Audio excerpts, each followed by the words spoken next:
Welcome back. It's my great honor to introduce Gabriel Abed. He's someone that I've had the pleasure of meeting, I think, a few times, and we talked at a conference last year online. He's a very interesting and unique person in this space, especially because he's done quite a lot of work in the Caribbean related to central bank digital currencies and blockchain. He's also, I guess, he's maybe played around with a few cryptocurrencies before. Gabriel's currently working as the ambassador to the United Arab Emirates from Barbados. So among many things that he does. So he's a very busy person. So it's a great honor to have you here, Gabriel. Do you want to tell us a little bit about yourself and what maybe what you did with BIT? Sure. Hi, Makoto. Thank you for having me. So BIT is a Barbadian-founded fintech company that focused on bringing central bank digital currencies to the market. And it focused on that by building out all the 3 layers of the money supply chain. So I had a very early start in the CBDC race as we started endeavoring to go down this road as early as 2014 and 15. By 2017 and 18, BIT had started picking up traction, and so did the world of central banks as it relates to digital currencies.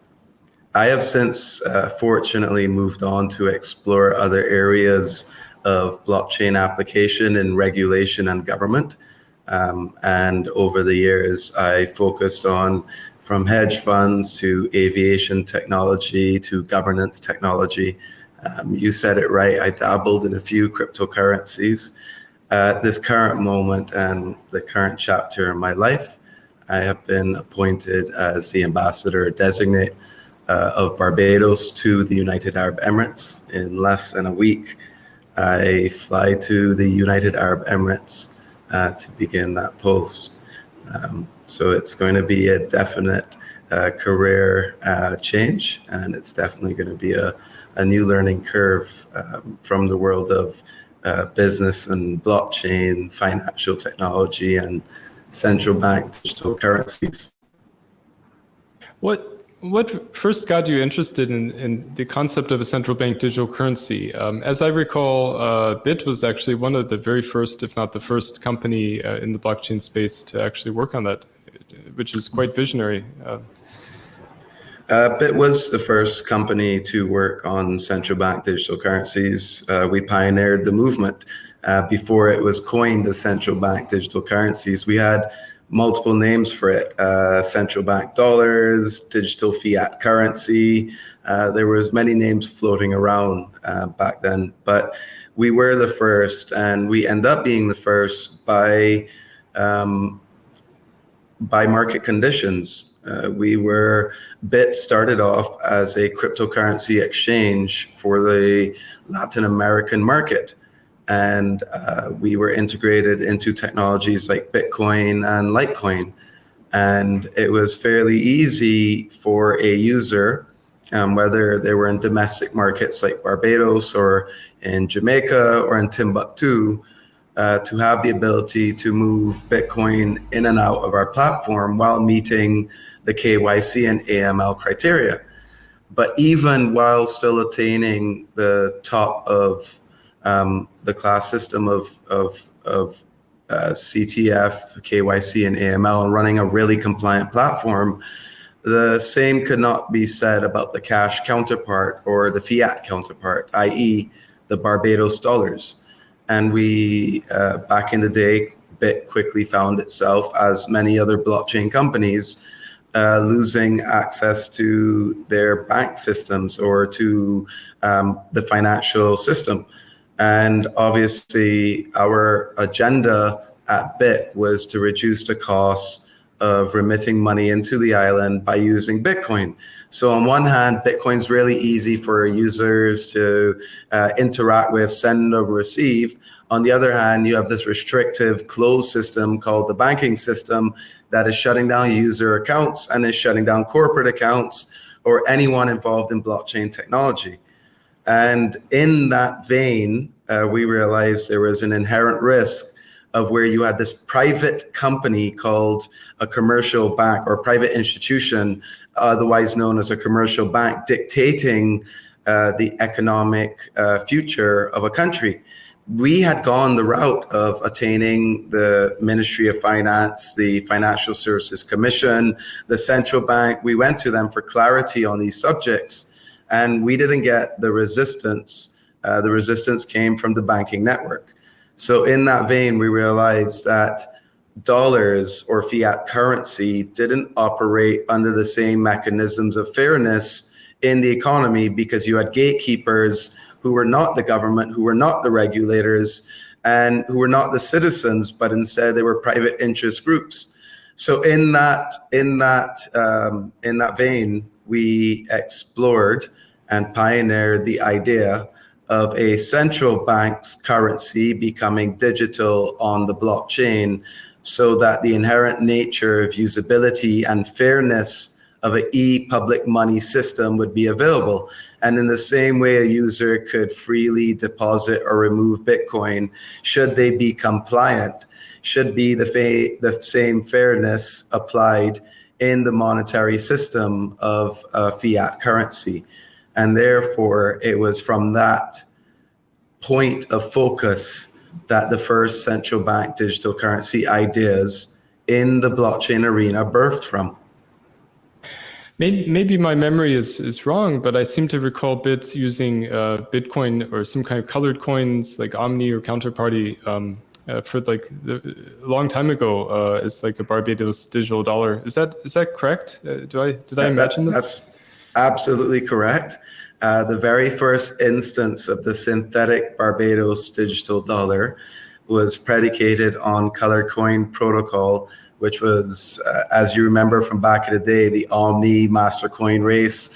And that was in collaboration with an Israeli group called Kolu and many other companies that were supporting asset layers on top of Bitcoin's blockchain. Because remember, Makoto, back then there was no Ethereum, there was no smart contract system. And this was a very smart way of having an immutable ledger currency on a decentralized system that can be trusted, because you didn't need to trust the mathematics because they were pure. So the very first instance of a MVP of a CBDC was on Bitcoin's blockchain. Yeah, that's just absolutely amazing. It's hard to imagine nowadays when almost every central bank is looking at CBDCs now, but they're kind of treating it more like, a closed system, which I think goes very different. It's very different from what you imagined, because it seems like you really wanted to make a system that was open and inclusive of everyone, more inclusive than the traditional or kind of commercial banking structure. So what are your thoughts on the current trends that central banks seem to really be kind of centralizing this currency management too much? So I'm going to respond first by saying you're absolutely correct. The initial vision for this, and still the vision in the back of my mind, is one of a permissionless nature. The holy grail of CBDC is one where it's on a permissionless ledger and it's a tier 1 system where a user can have a direct account with the central bank. And that ultimately, I think, is the most inclusive form of banking, as it gets to the point of being a public good, and it gets to the point of some of the values of which a monetary authority stand for and their whole purpose of existence. And eventually, I think there will be a crossroads where the superiority of using a permissionless environment for that type of inclusion system would come to light. That's the first perspective. The second one is, I understand why central banks would use a permissioned environment. And for the most part, from the control aspect, it makes a lot of sense. But eventually, I suspect that from an innovation, from an interoperability, from a usefulness, from a cost, maintenance, upkeep, cybersecurity, we will see a influx of where a large set of central banks eventually move to a permissionless environment on a blockchain that is secured by a worthy consensus-driven network. And I think that's ultimately where we will end up. But again, I understand why central banks would use a permission environment. For some, it does make sense, but for many, it is an inferior choice, in my private and personal opinion. Yeah, well, I personally think that, well, of course, I agree that having a public system or public money makes a lot of sense for humanity. We had Professor Richard Werner on earlier, and he talked about how, over-centralization with too much central planning in the creation of money and the distribution of money in an economy can really hurt economic growth. And that's really where the idea of public money comes from, where you have money that's created for public good, managed through some democratic processes, rather than being centralized with just a small group of decision makers. I want to learn more about the context in Barbados. Like, what's so special about Barbados that kind of made it, you were the first. So how did this happen? Is it just a really innovative environment, or what's the context? Innovative and Barbados traditionally would not have been keywords applied together. But what I would say is the environment somewhat was not there. It was more a combination of access to resources and the reality of the circumstances. I was a cybersecurity engineer, born and raised in Barbados, educated in Canada, returning to the island with the knowledge of this subject called Bitcoin. So it was a combination of right place, right time, and looking at applying these technologies that were borderless to the prosperity potential of the nation I was born in. And of course, that led down a rabbit hole of realizing that this had implications and application to a global market. And Barbados is a very special place. It's a unified island of very well-placed and educated persons who, for the most part, are very friendly and loving. And that lends for the right ingredients for a recipe of building prosperous, inclusive systems. We also are a very socialist-based capital market where a lot of things are free, and rightfully so. Education, health, sanitation. We very much focus on creating a beautiful and healthy, happy lifestyle for our society. Do we do it? Great. Not right now, and that's, again, conditions of the environment. Can it be better? Absolutely. And what this technology lent for is for application to an environment that provided the potential of upward mobility for the people on that island and the potential for global change. I wanted to talk a little bit about the potential for economic growth or development in the Caribbean. There's, especially after the pandemic really locked out one of the main sources of revenue in the region, which is of course tourism. So how can technologies like either cryptocurrencies or CBDCs help with economic growth, in your opinion? And how is the situation with the current pandemic? The current pandemic has left a dire situation. For the most part, a lot of the Caribbean are tourist-dependent economies. And with the world being in lockdown, with travel being stunted, with quarantines and quarantine lockdowns, it's not a great time for the tourism market.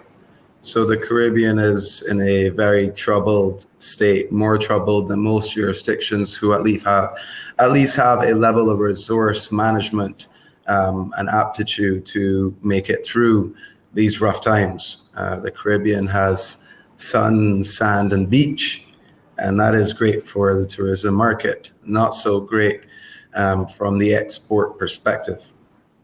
So on your question of what could we see for economic growth for the region, I'm a bit biased. I come from the technology race, and therefore my perspectives are likely to be in line with that of technology. But in my opinion, the Caribbean is one of the ripest regions in the world for the application of innovative regulatory technology. The Caribbean demonstrates itself as small regions, small sectors, small islands that can easily pivot and move in the direction of new upcoming edge industries. And this portrays itself for being the front runners of most, if not all, of these types of new technologies. And when one Caribbean island says, no, you have 30 others to shop around, and they're all hungry for innovation. And I've said this previously, and I'll say it again, and we're hungry for this innovation because we wish to apply it to our own markets, because we need innovation to get us out of the rift we're in. So the Caribbean can not just benefit from the application of technology. It won't just be a front runner because it's the right petri dish for innovative modern technologies. It also represents the right type of birthplace where you have the activity of the governments, the people, and the corporate sectors all singing in the same direction that this is what they want. But I would single-handedly bring it down to one key area, and that is the Caribbean region, unlike most regions in the world, represents one of the greatest camaraderies that is baked into decades of culture. And that level of camaraderie allows for this application of technology to form a more unified region. And unified using the leapfrogged version of unification in the vein or in the face of what technology should look like when a region is unified, whether that's a decentralized unified identification system or a decentralized liquidity exchange network. Any number of these types of innovations have a home, an immediate home in this region. And as a final key point, one of the things that the Caribbean has is intellectual capacity, and that is borderless. So if we merge that intellectual capacity with technology, you have the production of real products, of utility. And that utility in the borderless internet age that we live in, Makoto, lends for a product that can go across the globe. And that means that the Caribbean dude or dudette's little mindset has application that travels the globe. And that means an exportable product and a relevant income and revenue stream. The Caribbean, of course, is very heavily dollarized. And even if they have so-called local currencies, they're really pegged to the dollar, and they have to have capital controls to maintain the pegs. El Salvador recently, of course, kind of said, in addition to the dollar, or instead of the dollar, we're going to focus on Bitcoin. I was wondering, do you have any insights into El Salvador? And maybe, I know it's not in the Caribbean per se, but maybe there's some lessons that could be learned, or are there other countries in the Caribbean who are looking at such a radical move? I would say this. I'm aware of the El Salvador situation, and it obviously is one that is rather interesting, especially if you have Bitcoin at the heart of what you believe to be the greatest movement since the internet. The conditions of why El Salvador did this, I would say, are more the areas of focus. And I would say that El Salvador, being a nation within Latin America, lens for an interesting perspective for other Latin American and Caribbean nations to look at and learn from. And again, I would say the reason for the move that El Salvador made on why the IMF or the US dollar was not a suffice vehicle alone, I would say that's a better area of focus and a better area of addressment, and one which I probably will not be suitable to speak on. Yeah, that's a very deep topic, and there's quite a lot of nuances, I'm sure. I'm cognizant of your time, and I know that you're quite a busy person. I was just wondering, in closing, do you have any, I don't know, any short-term hopes or dreams about cryptocurrency use in the Caribbean that you could share with us? I do have some short, medium, and long-term hopes and dreams, and they're all the same. And that is the adequate level of knowledge that is required to navigate this space should be attained by as many Caribbean persons as possible at this stage, as it's one of the key differentiators between the Caribbean's success or its continued downward spiral in terms of economic growth. And I believe this industry of cryptocurrencies and that of Bitcoin and of technologies like blockchain lend a lot of potential value, upward mobility and growth to the citizens, the governments, and to the whole ecosystem within the Caribbean, and to be quite frankly, beyond that. Yeah, I think that's well put, and I think there's quite a lot of potential, especially when you combine decentralized governance with cryptocurrency, because then you can avoid the centralization of control that happens in centralized planning schemes.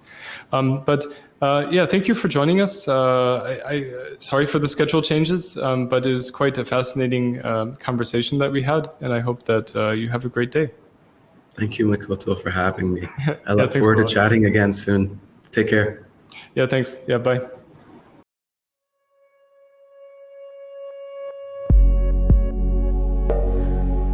Ars Kozo is Japan's best-kept health cleansing secret.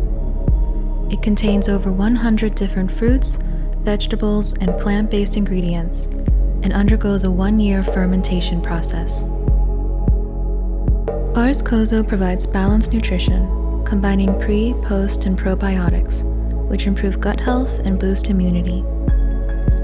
Mixing this superfood concentrate with sparkling or filtered water tastes like a Japanese plum-flavored drink. Ars Kozo is the first real-world product available for purchase with ZOR, a token of the SORA ecosystem. Health is the promise of happiness. Let's start transforming our health today.